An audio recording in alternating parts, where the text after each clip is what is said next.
If you're a solo player and want to be able to farm for some great exotic armor rolls on a particular class, or maybe you're just still missing a couple exotics, legendary lost sectors are a perfect way for solo players to farm for the exotics you want to get. These lost sectors are no joke at first, and can be fairly difficult to complete solo, depending on how much under the recommended power level you are. This is a quick guide on how to complete the Exodus Garden 2A Legendary Lost Sector, and the tips I learned after running it a bunch of times that will make your runs easy so you can get the exotic gear you want for any class.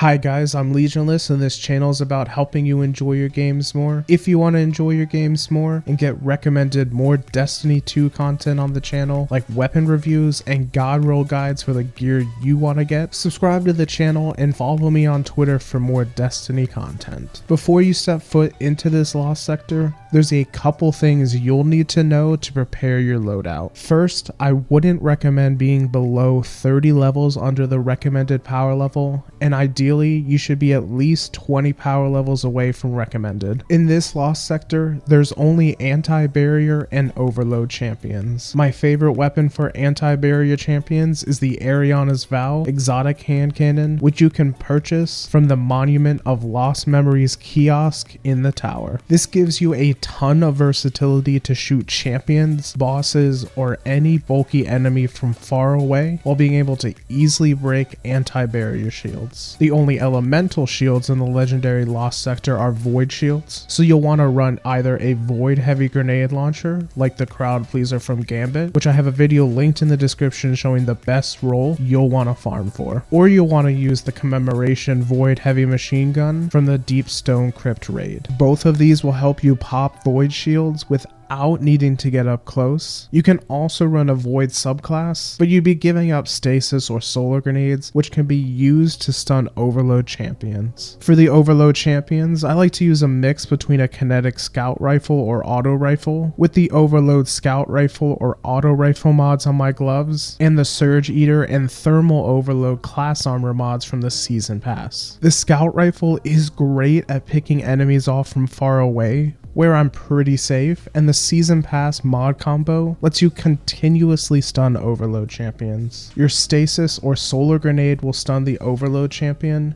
and when a champion gets stunned, you'll immediately get your grenade back. This combo is best for grenades with some sort of area of effect, since there's a small window when a champion gets unstunned that it cannot be immediately stunned again. The grenade's area of effect and a kinetic weapon with overload will cover overload champions completely. For Warlocks, an extremely powerful option is to run Top Tree Dawnblade with the Sunbracer's exotic gloves. Sunbracers make your solar grenades last longer, so you'll be able to just infinitely stun lock overload champions with the 2 seasonal mod combo. Getting Celestial Fire melee kills will get you infinite solar grenades for a few seconds, so you can just throw as many of these as you want out, and overload champions and trash enemies won't be a problem for you at all. For Titans, the Heart of Inmost Light exotic chest piece will help you regen your abilities faster. Just pop your barricade and your grenade will become available in a few seconds and do more damage than normal. Go either Sunbreaker or Behemoth, depending on the subclass you feel more comfortable with and which subclass you feel more comfortable with the grenade, so you can still stun overload champions if you choose not to go with a weapon with the overload mod equipped. One-Eyed Mask and ICEFALL Mantle are also not bad options because you can proc some self heals from these exotics. For hunters, I recommend going with Celestial Nighthawk and Bottom Tree Gunslinger, so you can use your super to do a significant amount of the final boss's health. The more quickly you can kill the boss, the faster your runs will be, and the better chances at getting exotics you'll have. Dragon's Shadow is also a really strong exotic chest piece that will reload all of your weapons when you dodge, which will be especially helpful if you don't have the Ariana's Vow catalyst yet. The strategy in this lost sector is to kill all all trash enemies first and then focus on champions. You're gonna be really squishy in this lost sector, especially when you get hit by any void damage. Starting off, there's an anti-barrier champion that spawns once you kill a few enemies in the first room, where the first force field wall disappears. This isn't too tough to kill since you can just 1v1 the champion. Once all enemies in this small area die, an overload captain immediately spawns. Kill any trash enemies nearby so you can then focus the overload champion alone. Overload captains are one of the most annoying enemies you'll ever encounter because they'll teleport a bunch, and even when you think you stun them, they'll keep on shooting you. Make sure to get ready to stun both the overload or anti-barrier champions after doing some damage to them, because they'll start recovering their health pretty quickly if you don't stun them again. The next area is probably the only difficult part in the lost sector. The majority of the enemies spawn here, and an anti-barrier and an overload champion spawn together here as well. This is where having the scout rifle and Ariana's Vow are really handy. Pick off enemies from cover with a scout rifle and then snipe down the anti-barrier champion's health and barrier with Ariana's Vow. You'll want to focus the anti-barrier servitor here because it'll shield any enemies nearby so you cannot damage them. Once you kill the anti-barrier servitor, now you'll just clean up any remaining trash enemies and then focus the overload captain. This shouldn't be too bad because there really shouldn't be any enemies left. Once this room is cleared out, you're about to finish the lost sector. Now you just Ariana's Vow the large servitor boss from this room you just cleared and pick off enemies that shoot you with your scout rifle. If you still have the heavy ammo to break the void shields on the servitors protecting the boss, great. Use that ammo to pop the void shields and then kill them so they can't hit you with their void damage. The general idea for this room is to just keep sniping away at the boss from safety with Ariana's until it's dead. Once it's dead, you can open the chest and hopefully get an exotic. Dying isn't that big a deal when doing these legendary lost sectors. You have a limited number of revives, but you can get another revive for every champion you kill. Once you hit the 15-minute mark, you'll lose all revives, so if you die again, you wipe and have to start the lost sector over from the beginning. Just take the lost sector slow and steady. Kill all of the enemies shooting at you, and remember that it's more important for you to stay alive and get back into cover than to push your luck and die. If you want to enjoy your games more, subscribe to the channel and like this video to help me out. If you have any other tips for this legendary lost sector, comment down below so we can all have an easier time farming for our exotic gear. Thanks for watching.